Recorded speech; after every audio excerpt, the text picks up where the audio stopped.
Oi pessoal, tudo bem? Resolvi colocar no canal também um vídeo que eu já tinha publicado no Instagram sobre laudo de vizinhança, ou seja, o laudo cautelar de vizinhança. Esse vídeo vai estar no formato na vertical, mas é um conteúdo bem bacana, por isso eu resolvi colocar aqui no canal. Vamos lá?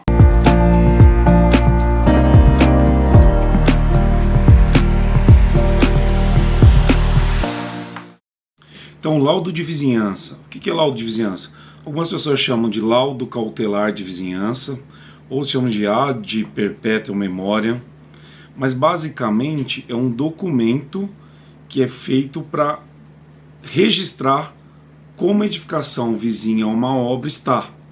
Para que é isso então? Imagine que dependendo do tamanho da obra, né, vai ter explosão, pode ter escavação, pode ter uma série de coisas.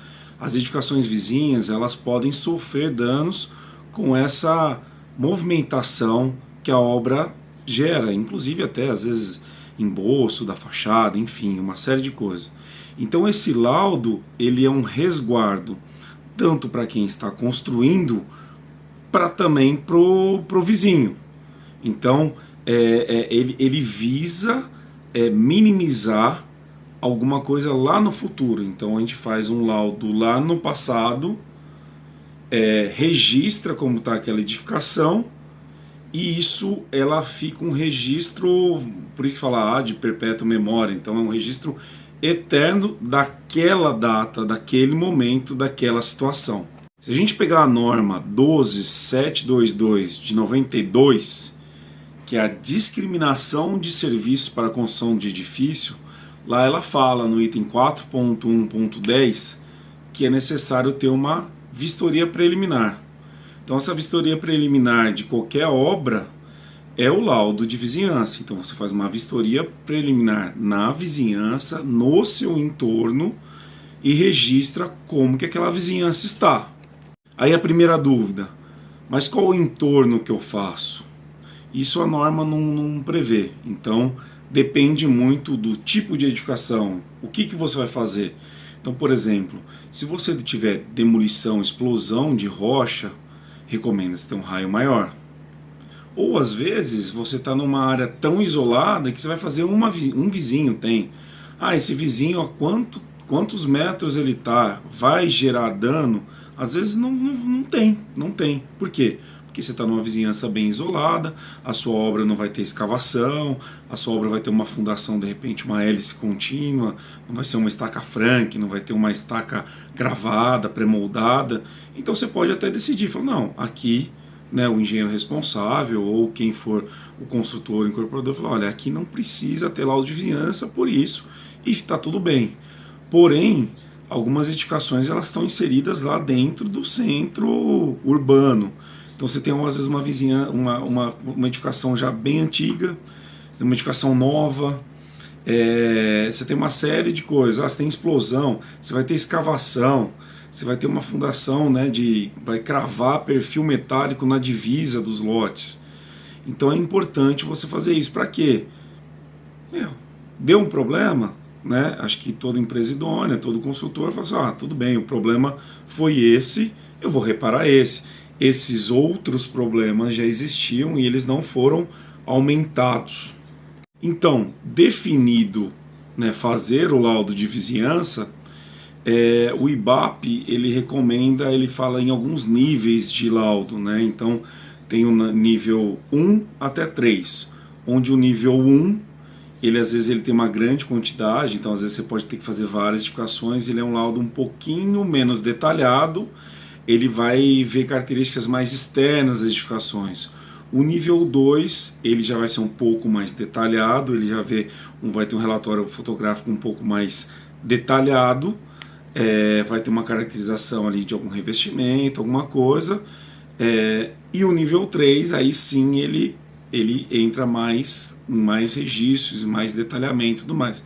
Mas o que é importante deixar claro é que esses laudos não têm o objetivo de identificar alguma patologia. Então imagine que você vá na edificação e você encontra, por exemplo, um teto com sinais de infiltração. Isso vai ser registrado. É lógico, Você vai registrar o teto, vai registrar talvez o telhado, alguma calha, mas você não vai ter um diagnóstico daquela patologia que foi apresentada. Imagine que tem uma fissura em diagonal. Você vai registrar que existe uma fissura ali, mas se ela foi uma fissura por recalque, se ela foi uma fissura por retração, enfim, não é o objetivo do laudo. O objetivo do laudo é só registrar aquilo. Então, vamos dizer que dali 3 anos, quando o empreendimento estiver finalizado, aquela fissura, ela aumentou ou diminuiu, ela existia ou não existia. Esse é o objetivo do laudo cautelar de vizinhança. E aí, a experiência que eu tenho como perito é que em algumas ações entre vizinhos, a ausência desse laudo cria um problema muito grande para quem vai auxiliar o juiz numa tomada de decisão. Então você começa a ter que identificar, né? Então aquela trinca que apareceu, ela apareceu, qual que é a característica dela? Isso foi um recalque por movimentação de terra, né? Teve movimentação de terra na obra vizinha? Não teve? Ah, não teve, então pode ser que tenha sido da própria edificação.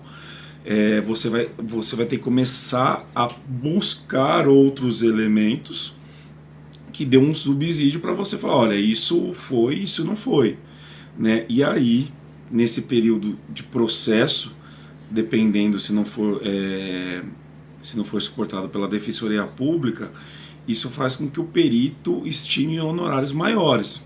Então, quando eu pego um processo que tem um laudo de vizinhança ali no início da obra, e aí tem as questões de que a obra fez isso, aconteceu isso, aquilo, aquele outro, tendo o laudo cautelar de vizinhança, eu sempre vou gastar menos horas técnicas para poder fazer essa análise. Por quê? Porque o passado está registrado. O passado estando registrado, fica mais fácil laudar. Então gasto menos horas técnicas ou, consequentemente, os honorários são menores. Agora, quando não tem essa investigação, ela é muito grande, ela é muito morosa. Talvez você vai precisar, por exemplo, fazer um ensaio de arrancamento da argamassa para saber se aquele emboço ele tinha ou não tinha resistência, né? Se foi isso que fragilizou ele, enfim. É um universo que se amplia caso a caso. Isso faz com que o laudo fique mais caro e mais demorado. Então, o laudo de vizinhança, ele é importante em qualquer edificação. Eu vou construir uma casa, eu tenho basicamente o meu vizinho da direita, o meu vizinho da esquerda, o meu vizinho de trás. Faça esse laudo. Evite problema com os vizinhos, porque a obra, um danozinho sempre causa. O importante é você falar assim, causei o dano, esse foi o dano que eu causei, e esse é o dano que eu vou reparar. Porque em algumas situações as pessoas até querem reformar a casa com uma coisa que não foi causada pela obra que estava em construção. Tá bom? Então esse foi o vídeo sobre laudo de vizinhança.